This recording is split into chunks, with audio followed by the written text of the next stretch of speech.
Hello everybody, welcome back to another exciting week on Austin Elliott's Commissioner Recap. Here I'm going to talk about Week 6. It was a very exciting week in the NFL and fantasy related. I'll give you my 30-second tape here on the Detroit-Green Bay game. Here we go. The Lions, they played tough, they had a decent game, but they did it to themselves. They kicked 5 field goals. You're not going to win any games against any team in the NFL, especially the Green Bay Packers and Aaron Rodgers kicking 5 field goals.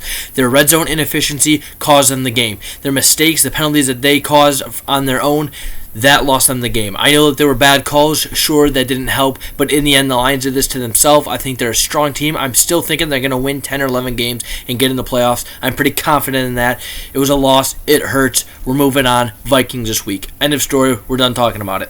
So let's get into the Week 6 matchups that we had. In the first matchup, we had the Patricia Militia taking on Team USA, and this was an absolute blowout. I don't know who predicted it or who saw that coming, but Team USA did not show up to play with only 70 points scored. It was just an abysmal performance by them. The Militia went on to score 126 points, led by McLaren, the pickup from the trade that they made earlier in the week. It was a trade that a lot of teams weren't sure if it was going to work out, but it seems to be doing well. Patricia needs something to happen, and they got it done with the win.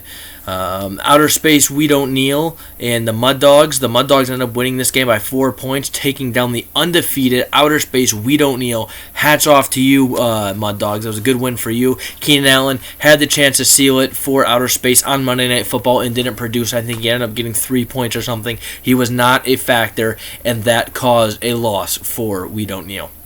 Third game of the week, we had the Y-Town Killer Bees taking on 50 Shades of Slay.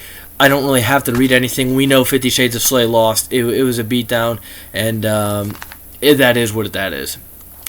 This was a good matchup as well. We had Shirtless Pete Carroll's taking on Southern Justice. Southern Justice is putting up points. They might not be winning games, but they're showing improvement. They are putting up points. I wouldn't necessarily count this team out in any game that they play. They ended up losing 157 to 139, and Pete Carroll is rolling now with Russell Wilson playing well, Ezekiel Elliott playing well for Dallas. Things are coming together for this team. This is somebody that I would watch out for.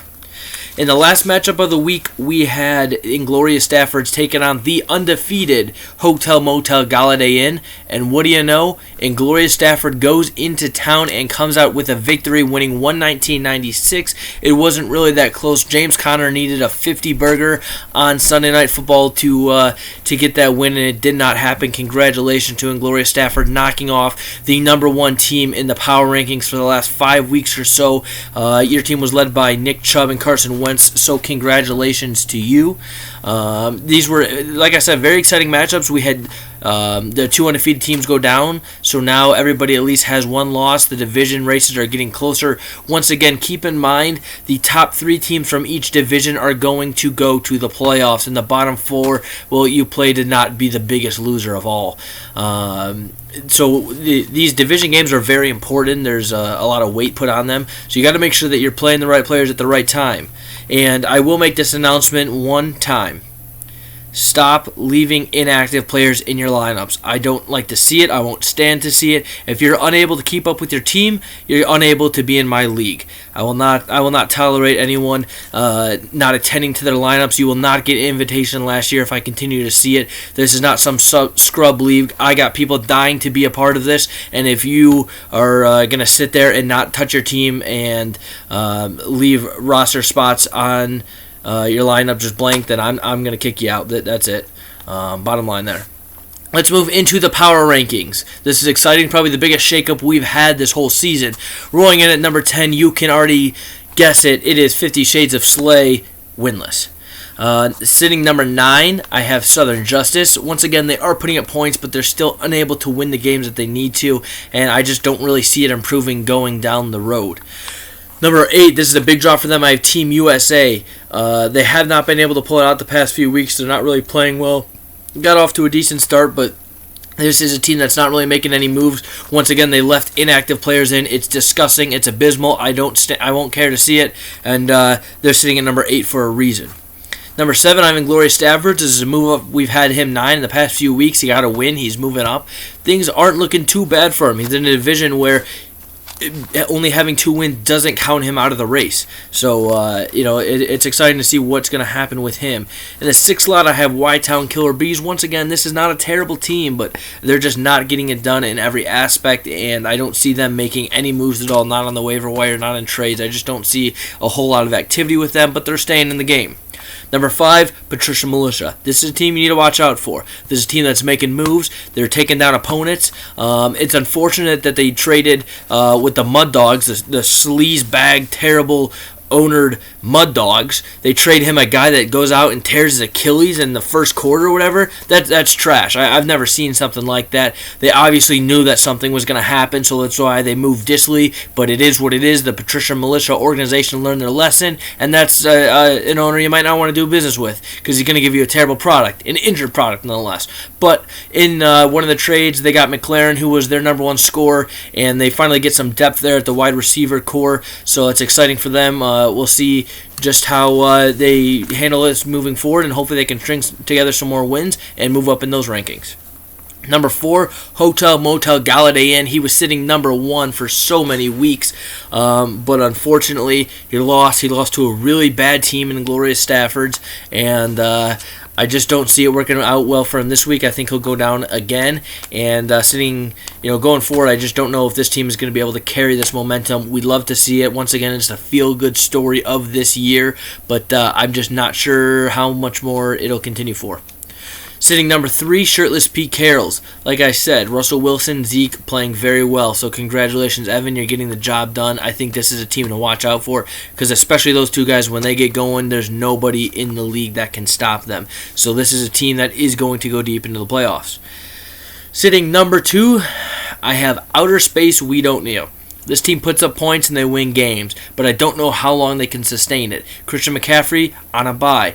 I don't know if they're going to be able to consistently get the job done without these big-name players in their lineups, and I don't see them winning this week. So, this is a team that they got to get depth because they're putting a lot of weight on basically their running back who's providing all of their points.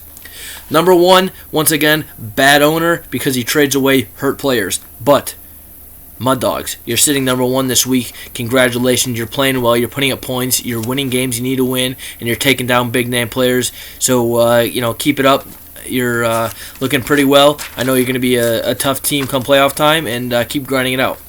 Week 7 matchups I'm very much looking forward to. I'll run them down right here. We have the Mud Dogs taking on the Y-Town Killer Bees. Killer Bees are favored by 10 points. Lock it in. Mud Dogs, they're going to win this game outright. I'm pretty confident in that. There's just not a lot of talent sitting there on the Y-Town Killer Bees lineup, and especially their bench. I just think that they're kind of a weak team when it comes to depth, and Mud Dogs has it, and I think that they're going to get that win. The second game I would like to look out for is the Patricia Militia taking on Hotel Motel Galladay Inn. Hotel Motel Galladay Inn has 3 big names on a bye, including Greg Olson and James Conner, so they're only projected 97 points, and the Militia are projected 105. I would like to lock that in. I think the Militia are going to come out with a victory, and they're going to drop Hotel Motel Galladay Inn to their second loss of the year. This week is exciting because there is actually no division play. Everyone is playing cross-division, so it'll be interesting to see how the divisions compare up. We'll see who is the stronger division in that sense. And the upset pick of the week. You're hearing it first. 50 Shades of Slay is going to upset Southern Justice. Some of you might not say that that's not much of an upset because it's Southern Justice, but it is because 50 Shades of Slay sucks. They're terrible. But they're going to win this week. I'm pretty excited about this one. Justice is favored by 7 points, and I am thinking that 50 Shades of Slay, I give them about an 8-point lead on this game. I think that they're going to go in there and take care of business. We'd like to see it happen, but who knows? It is the NFL and it is fantasy football, so you never know what can happen. I look forward to this week. It's an exciting week coming here in the NFL, and the Lions are taking on the Minnesota Vikings at home. I like the Lions in this game 31-21. I think they're going to get the job done. I think the run game is going to start to come together, and Ford Field is going to be ready to take on Minnesota. All right, guys, any questions, feel free to reach out to me, and I wish you all the best of luck, and thank you for listening. And once again, go Lions.